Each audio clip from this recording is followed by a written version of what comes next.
नमस्कार। योग के इस वीडियो में आप सभी का बहुत स्वागत है। आज योग की समस्या क्या है? योग से इतने सारे फायदे हैं, बहुत जगह स्टडीज हो रही हैं, टीवीज वगैरह में प्रोग्राम्स में दिखाया जाता है, मगर फिर भी लोगों तक वो फायदा क्यों नहीं पहुंच पा रहा है? 3 प्रकार के लोग हैं जिनको योग का फायदा नहीं पहुंच पा रहा है। पहले वो जिनका योग के ऊपर विश्वास ही नहीं जमा और उन्होंने कभी योग प्रारंभ ही नहीं किया। दूसरे वो लोग हैं जिनका विश्वास जमा तो मगर आधा अधूरा और उन्होंने 3-4 दिन में छोड़ दिया। और तीसरे वो लोग हैं जिनको योग अच्छे से समझ में नहीं आया और वो जबरदस्ती विश्वास जमाने की कोशिश कर रहे हैं, जबरदस्ती मन लगाने की कोशिश कर रहे हैं और उनको भी फायदा नहीं पहुंच पा रहा है। तो आज के इस वीडियो में योग के 6 मूलभूत तत्वों को हम समझेंगे और अपना विश्वास योग में अच्छे से जमाएंगे, जिससे आपको योग करने की इच्छा होगी अंदर से और आप उसका पूरा फायदा ले पाने में समर्थ होंगे।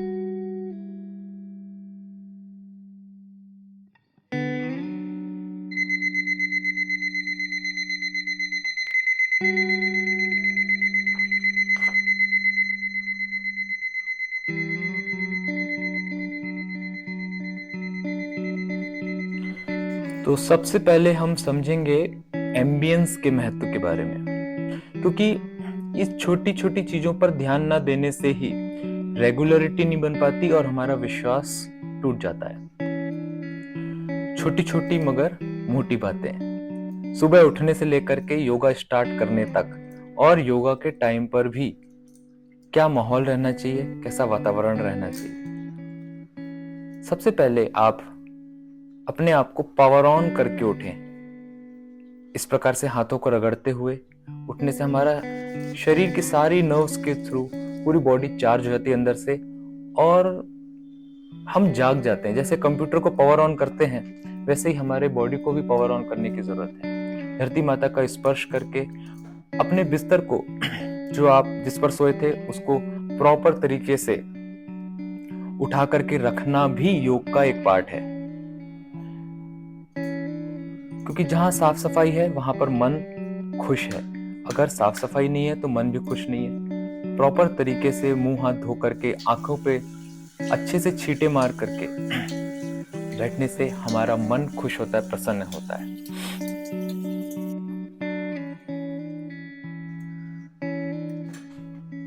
अपने इष्ट देवता को सबसे पहले प्रणाम करें सुबह उठ करके, और इससे आपका दिन अच्छी प्रकार से उसकी शुरुआत होगी और योग में आपका एक पॉजिटिव एटीट्यूड बनेगा। उषापान के बारे में हमारे धर्मशास्त्रों में बहुत जगह बताया गया है।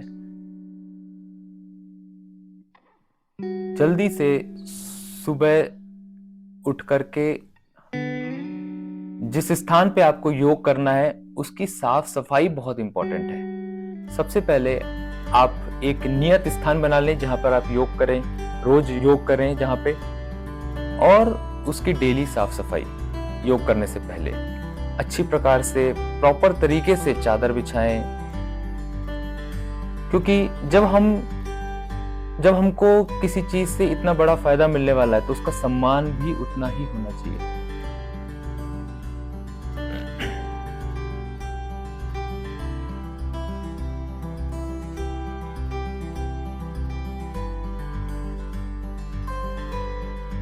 तत्पश्चात आप स्वयं की सफाई करें, नहा धो करके और अच्छे से फ्रेश हो करके, और फिर योग के लिए बैठें।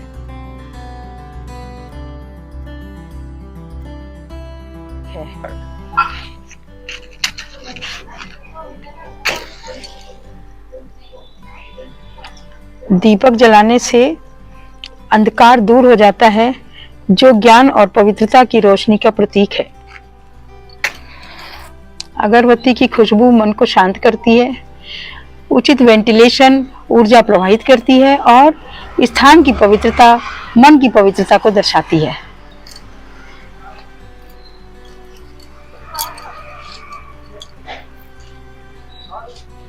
असतो मा सद्गमया तमसो मा ज्योतिर्गमया मृत्योर्मा अमृतं गमया। ओम शांति शांति शांति।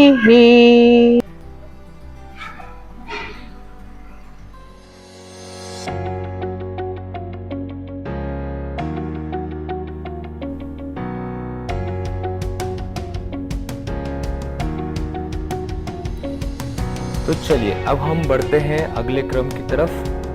डिसिप्लिन इन योगा, योगानुशासन। योग में जीवन के कई पहलुओं की तरह हम जिस क्रम में या ऑर्डर में काम करते हैं वो बहुत मायने रखता है। आइए इसको कुछ उदाहरणों से समझते हैं। जैसे मान लीजिए आपको खाना बनाना है, तो सबसे पहले आप सब्जी मार्केट से लाएंगे, उसको छीलेंगे, उसको काटेंगे, फिर उसको कढ़ाई में डालेंगे, उसमें जीरा मसाला ये सब चीजें डालेंगे। आप कभी ऐसा नहीं करेंगे पहले सब्जी कट जाए फिर मार्केट जाए और फिर बाद में पकाए। ये ऑर्डर ये ऐसे नहीं चल सकता है। एक पर्टिकुलर ऑर्डर में ही सारे काम होंगे, तभी कोई भी काम सक्सेसफुल होगा, कोई भी काम हो। आप जैसे गाड़ी चलाने का एग्जाम्पल है, notice the placement of gear, lever, clutch, brake, accelerator, etc. Each component in the car has a specific role and it must be operated in a particular sequence. सबसे पहले आप चाबी घुमाएंगे, उससे इंजन ऑन होगा, फिर आप क्लच को दबाएंगे, एक पर्टिकुलर गियर में गाड़ी को ले जाएंगे और फिर क्लच छोड़ेंगे और एक्सीलरेटर साइमल्टेनियसली दबाएंगे। ये सबका एक प्रोसेस है, एक सीक्वेंस है। इस सीक्वेंस को ही हम यहाँ पर अनुशासन शब्द से कह रहे हैं। इसी तरह योग में भी हम एक क्रम का, एक ऑर्डर का पालन करते हैं। अक्सर लोग समझते हैं कि ऑर्डर का कोई इंपॉर्टेंस नहीं है, किसी भी ऑर्डर में कोई भी आसन कर लो, कोई भी एक्सरसाइज कर लो, सुबह उठे और डायरेक्ट कपालभाति चालू कर दो।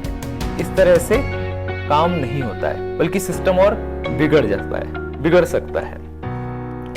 सबसे पहले हम प्रिपरेटरी पोस्चर से शुरू करते हैं, और इवन उसके पहले भी जो हमने पहले बताया कि एक एम्बियंस को तैयार करते हैं, वो सबसे ज्यादा इंपॉर्टेंट है। देन प्रिपरेटरी पोस्चर्स, और फिर हम अपने सिस्टम को बैलेंस करते हैं, क्योंकि दिन भर अलग अलग चीजों में इन्वॉल्व रहने के कारण हमारा सिस्टम अक्सर सुबह इम्बैलेंस रहता है। तो सबसे पहले हम उसको बैलेंस में लाते हैं। हम जो भी आसन करते हैं उनमें क्रम और लय होती है। हम अपनी सांसों को अपनी गतिविधियों के साथ समन्वयित करते हैं और इस तरह एक लय का निर्माण करते हैं, एक प्रवाह का निर्माण करते हैं। So just like driving, where precision and attention are key, in yoga we must be mindful of each movement and each breath. Each single gesture is associated with internal geometry and breath patterns. This order and discipline brings harmony to our practices, enhancing both our physical and mental well-being.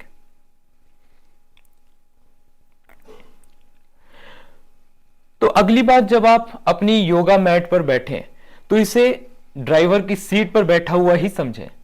सावधानी और अनुशासन के साथ ही अपने आप को balance और stability की ओर आगे ले जाएं।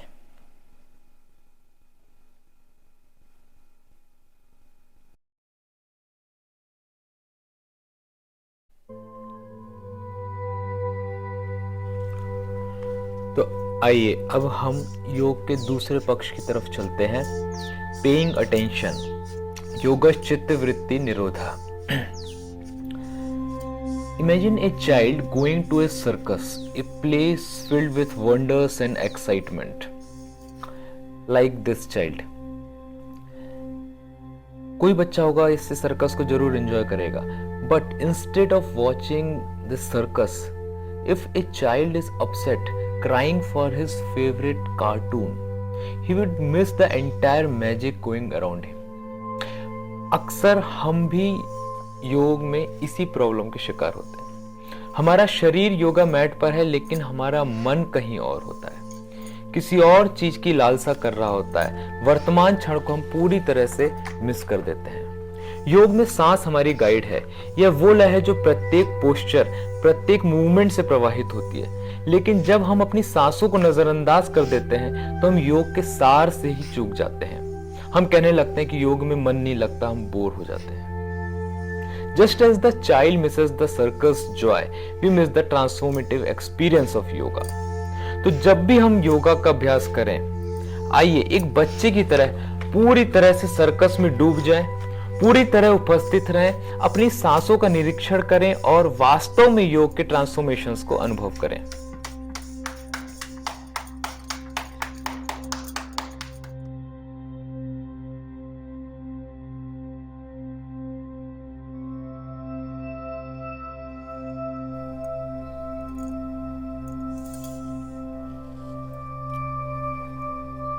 आइए अब हम जानते हैं बैलेंस या फिर संतुलन के बारे में।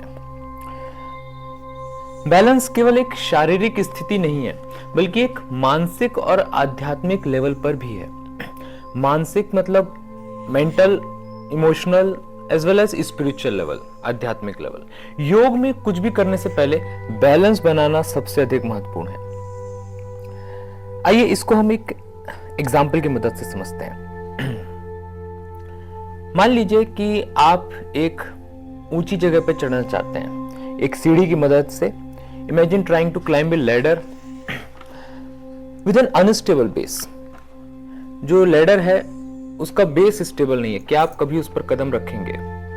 The risk of falling increases. Stability at the base is the most crucial aspect. In yoga we start by establishing a stable base, whether it's our feet in standing pose or our hands, knees or our breath. Everything needs a balance, a stability. So this balancing act, the principle behind this remains the same. जिस तरह आप एक unstable ladder पर नहीं चढ़ेंगे, उसी तरह योग में भी आप बिना अपना बैलेंस जमाए किसी भी आसन प्राणायाम को कैसे कर सकते हैं? शरीर में इतनी सारी नस नाड़ियां हैं, कहां कितना इम्बैलेंस हो गया हमको तो पता भी नहीं शायद। प्रत्येक आसन सही क्रम में शारीरिक, बाहरी और आंतरिक संतुलन दोनों को प्राप्त करने की दिशा में एक कदम है। योग में बैलेंस योगा मैट से कहीं परे तक जाता है। यह हमारे खड़े होने, चलने और जीवन में आगे बढ़ने के तरीके को तक प्रभावित करता है। यह हमें लाइफ के चैलेंजेस के बीच स्थिरता ढूंढने, चुनौतियों का सामना करने में स्टेबल रहना सिखाता है। इसलिए जब हम आसनों का, सूर्य नमस्कार आदि का पूरी तल्लीनता के साथ अभ्यास करते हैं तो हर खिंचाव शरीर, मन और आत्मा में अधिक संतुलित जीवन की ओर एक कदम है।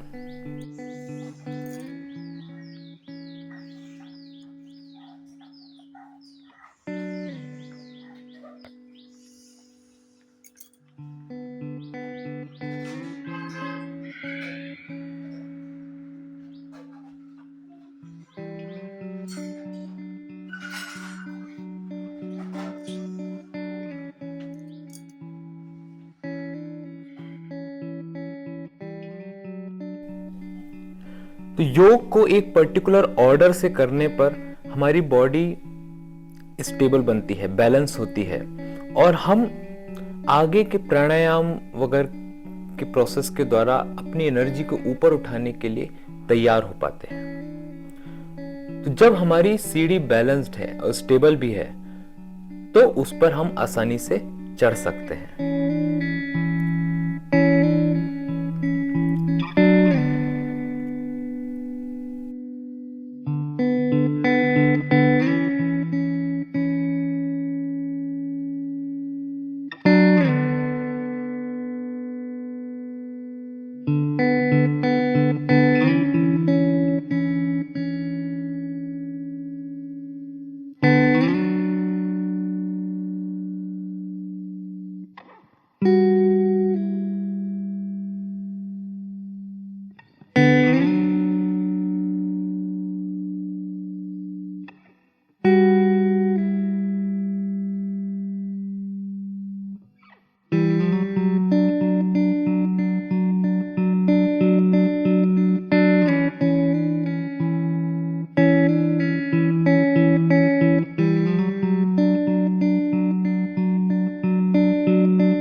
चलिए अब हम अगले चरण की तरफ चलते हैं, क्लाइंबिंग द लैडर, प्राणायाम साधना। तो इतनी सारी प्रिपरेशन सुबह से जो हमने की, एम्बियंस को सेट किया, बॉडी को प्रिपेयर किया, बैलेंस किया, आसन किए, सूर्य नमस्कार वगैरह वगैरह, इन सब से हमारी बॉडी अब तैयार हो चुकी है प्राणायाम के लिए, मतलब अपने एनर्जी लेवल को राइज करने के लिए। हम एक्चुअली में एक सीढ़ी के द्वारा, प्राणायाम रूपी सीढ़ी के द्वारा ऊपर चढ़ने जा रहे हैं। तो इसमें हमारा पोस्चर अगेन इम्पॉर्टेंट है, हमको सीधे बैठना है, मुद्रा का ध्यान रखना है, और अलग अलग प्राणायाम जैसे भस्त्रिका है, कपालभाति, ये प्राणायाम हमारी ऊर्जा को ऊपर उठाते हैं। तो धीरे धीरे इनका अभ्यास स्टेडिली बढ़ाते हुए हम 10 मिनट, 15 मिनट, 20 मिनट तक लेकर के जा सकते हैं।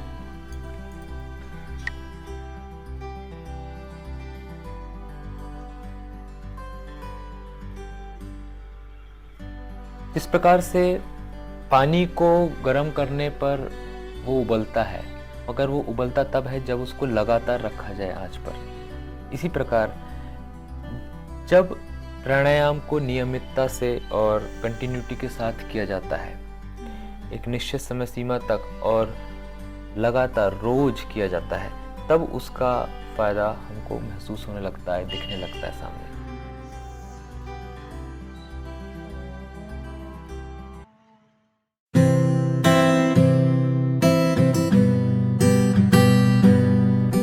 चलिए अब हम आगे बढ़ते हैं अपने आखिरी चरण की तरफ, जो कि आहार से जुड़ा हुआ है। अगर हम वेजिटेरियन फूड में भी देखें, जो लोग वेजिटेरियन हैं वो भी ऐसा नहीं है कि वो स्वस्थ हैं। वेजिटेरियन लोगों को भी बहुत सारी बीमारियां हैं। ऐसा क्यों? जबकि हम वेजिटेरियन खाने को तो अच्छा ही मानते हैं। अगर आप एक ब्रॉड नजर से देखें तो इवन वेजिटेरियन खाने को भी 2 भागों में बांटा जा सकता है। एक है एसिडिक और दूसरा है एल्कलाइन। एसिडिक मतलब क्या? एसिडिक मतलब वो खाना जो जिसमें पानी की मात्रा कम है, जैसे अनाज हो गए, और वो सभी खाने जिसमें हम पानी को कम कर देते हैं, हटा देते हैं, जैसे खाने को प्रोसेस कर देते हैं, चिप्स, भजिए, समोसे, या फिर एनी डीप फ्राइड आइटम, चावल, दाल वगैरह, जो भी कुछ हम पकाते हैं वो थोड़ा सा एसिडिक हो जाता है खाना। और जो नेचर में रेडीमेड अवेलेबल है, फल और सब्जियां, ये सब अल्कलाइन है। अगर आप इनका पीएच वैल्यू नापें, इनमें पानी की मात्रा आपको ज्यादा मिलेगी। हमारे शरीर के अंदर और पूरी धरती में पानी 3/4 है और धरती 1/4 है। तो पानी जो धरती में नेचुरली 3/4 मात्रा में है, फलों और सब्जियों में भी उसी अनुपात में है, और वो हमारे लिए श्रेष्ठतम बताए गए हैं खाने के लिए। तो क्यों ना हम भी इस अल्कलाइन डाइट की तरफ आगे बढ़ें। हफ्ते में कम से कम एक बार ऐसा करें कि हम इस प्रकार की थाली में खाना खाया करें, जिससे कि हमारे बॉडी को ना सिर्फ पोषण मिले बल्कि डिटॉक्सिफिकेशन भी होएगा। तो आशा है इन सभी मूलभूत तत्वों को आप ध्यान में रखते हुए अपनी योग की यात्रा में आगे बढ़ेंगे। और आप सभी का इस योग वीडियो को देखने के लिए बहुत बहुत धन्यवाद। आपके मन, शरीर और आत्मा को संतुलन और शांति मिले, ऐसी हमारी कामना है। नमस्कार।